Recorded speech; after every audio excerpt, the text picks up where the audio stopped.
ABN Marathi news मध्ये आपल्या सर्वांचं स्वागत आहे।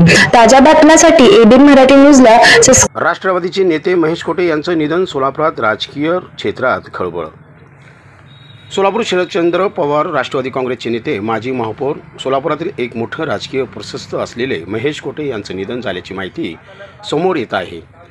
घटनेने सोलापुरात खळबळ उडाली असून अतिशय धक्कादायक एक्झिट मानली जात आहे।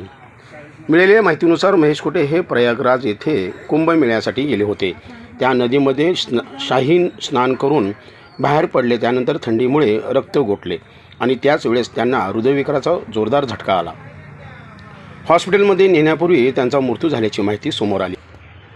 नुकत्याच झालेल्या विधानसभा निवडणुकीत शहर उत्तरमधून महेश कोटे यांनी राष्ट्रवादी काँग्रेस शरदचंद्र पवार गटाकडून निवडणूक लढवली होती, परंतु त्यांना अपयश आले। यापूर्वीही त्यांनी 3 वेळा विधानसभा निवडणूक लढवली। सोलापूर महापालिकेमध्ये त्यांनी महापौरपद भूषवले। महापालिकेतील एक दिग्गज नेते म्हणून त्यांचे संपूर्ण महाराष्ट्रात नाव होते। महापालिकेचा प्रचंड अनुभव असलेल्या नेत्याचे अचानक निधन झाल्याने सोलापुरात हळहळ व्यक्त होत असून अनेकांना या बातमीने धक्का बसला आहे।